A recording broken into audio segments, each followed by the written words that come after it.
Semangat pagi teman-teman sekalian, berjumpa kembali dengan Mang Didin Pawon Kefir. Saat ini Mamang akan menyampaikan manajemen Zero Waste Kefir ya.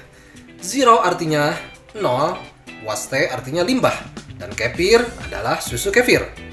Artinya Zero Waste Kefir ini yaitu untuk mengelola limbah yang mungkin dihasilkan dari susu kefir agar limbah ini menjadi 0. 0 di sini artinya sudah tidak ada lagi limbah, tetapi menjadi produk lain yang lebih bermanfaat untuk lingkungan, baik untuk pertanian, peternakan, dan lain sebagainya.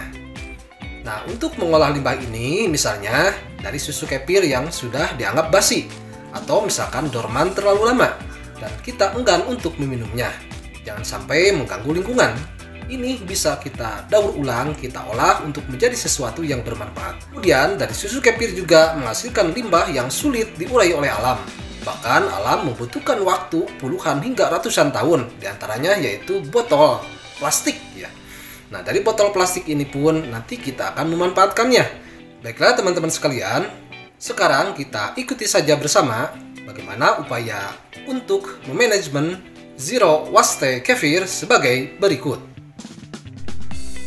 Nah, ini adalah susu kefir yang sudah basi teman-teman ya, atau dianggap basi karena dorman terlalu lama ya.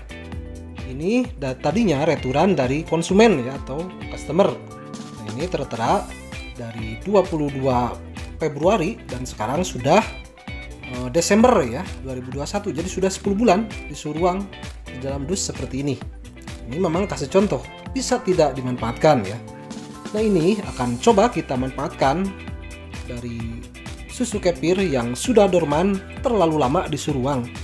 Jadi kalau masih bagus botolnya, belum ada bocor, berarti tidak ada patogen atau bakteri yang merugikan, yang mengkontaminasi. Kecuali kalau botolnya sudah pecah atau sudah bolong, berarti ada masuk patogen dan bisa menjadi bau busuk. Nah, ini akan kita coba periksa yang sudah 10 bulan ini seperti apa. Kita akan buka ini plastiknya ya.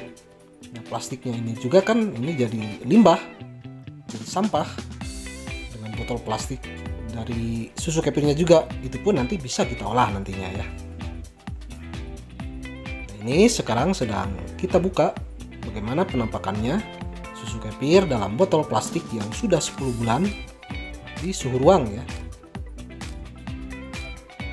Kita coba periksa, dan ini sudah dikeluarkan. Nah, sekarang kita coba botol plastiknya kita periksa di dalam.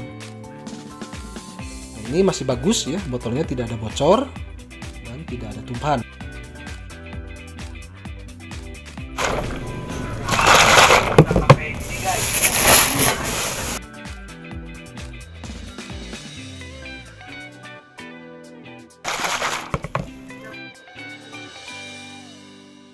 Nah, setelah dikocok dan dibuka tutupnya, ternyata tidak ada gas yang keluar. Artinya probiotik kefirnya berada dalam kondisi dorman atau tidak aktif ya. Tertidur terlalu lama, 10 bulan ya. Sekarang kita akan coba uji apakah bisa diaktifkan kembali kefir yang dalam kondisi dorman ini. Kita pancing dengan gula ya. Boleh dengan memasukkan air gula atau dengan sirup. Nah, ini memang gunakan sirup ya. Yang rasa mocha boleh atau coklat. Ini dimasukkan sebanyak 2-5% dari susu kefirnya. Nah, susu kefirnya kan 1 liter. Kita masukkan juga. Kita tuangkan sampai hampir ke batas leher atas ya, sampai mau penuh. Kemudian nanti kita akan kocok. Apakah setelah ditambahkan gula kemudian dikocok akan ada timbul gas? Karena kalau tadi sebelum dipancing dengan gula tidak ya. Nah, ini sudah mau penuh. Dan sekarang sudah penuh, kita akan coba tutup dan akan kita kocok ya. Kefir yang sudah dorman lama dengan ditambahkan gula sebanyak 2-5% ya, jadi sekitar 2-5 sendok makan. Nah, ini kita tutup.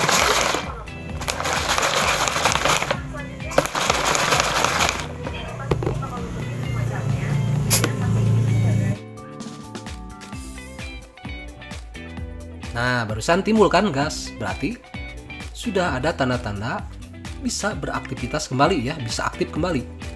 Nah ini karena menunjukkan tanda cukup baik, kita akan coba tuangkan menjadi 2 botol saja ya. Jadi masing-masing setengah botol ya. Dari 1 botol itu kita bagi 2, kemudian tutup rapat. Artinya supaya ketika mengembung nanti tidak lantas menyembur ketika dibuka ya. Ini tutup rapat, kemudian simpan di suhu ruang minimal 24 jam ya. Dan nanti kalau sudah 24 jam maka akan mengembung ya. Tandanya probiotiknya sudah sangat aktif dan bisa kita manfaatkan untuk diolah menjadi yang lainnya. Nah ini contohnya ya. Jadi si probiotik yang tadi sudah diaktifkan itu kita jadikan probiotik untuk tani ternak, IM Kefir namanya. Kemudian dari IM Kefir itu bisa difermentasikan pada hijauan makanan ternak, diantaranya yaitu ini Silase Plus Plus ya. Cara membuat Silase Plus Plus sudah memang share juga di konten yang lain di playlist tani ternak berjudul cara membuat Silase Plus Plus ya. Nah jadi itu bisa dimanfaatkan ya. Nah, kemudian hasil dari pengkulturan IM Kefirnya juga bisa difermentasikan ke ampas tahu ya. Nah ini ampas tahunya yang sudah diawetkan dengan air garam, kemudian disiram dengan probiotik tani ternak hasil pengkulturan dari susu kefir yang tadi itu ya. Kemudian bisa juga difermentasikan pada limbah pakan ternak ya. Jadi hijauan jika menghasilkan limbah, atau kotorannya juga, kotoran hewannya atau intil bisa difermentasi dengan IM Kefir yang tadi itu ya. Dan ini kotoran-kotorannya ya. Nah kalau cara untuk mengawetkan ampas tahu dengan air garam juga sudah memang share ya di playlist tani ternak yang berjudul cara mengawetkan ampas tahu dengan air garam. Nah teman-teman sekalian, kemudian ini limbah air ya dari kefir itu menghasilkan botol plastik ya, limbah botol plastik yang tidak bisa diurai oleh alam dengan cepat, membutuhkan waktu puluhan hingga ratusan tahun. Ini kita kumpulkan, bisa kita manfaatkan ya. Misalkan diantaranya yaitu dibuat media tanam. Nah ini contohnya membuat media tanam untuk menanam cengek ya, cabai cengek, plastik yang bekas kefir.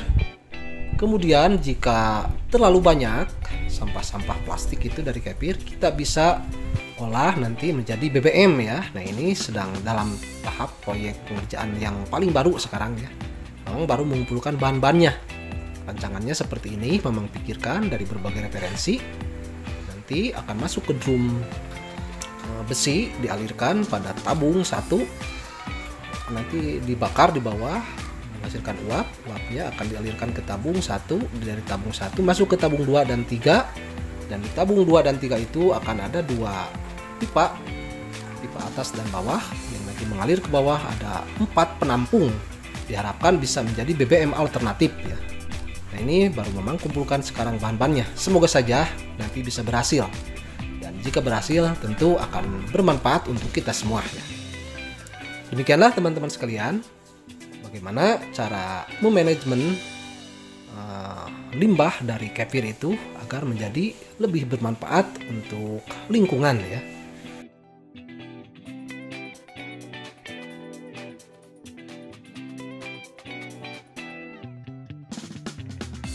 Nah, demikianlah teman-teman sekalian bagaimana manajemen zero waste kefir termaksud ya. Yaitu upaya untuk mengelola limbah yang mungkin timbul dari susu kefir ya. Baik susu kefir yang sudah dorman terlalu lama dan atau dianggap basi, maupun dari limbah lainnya, limbah akhirnya yaitu berupa sampah plastik ya.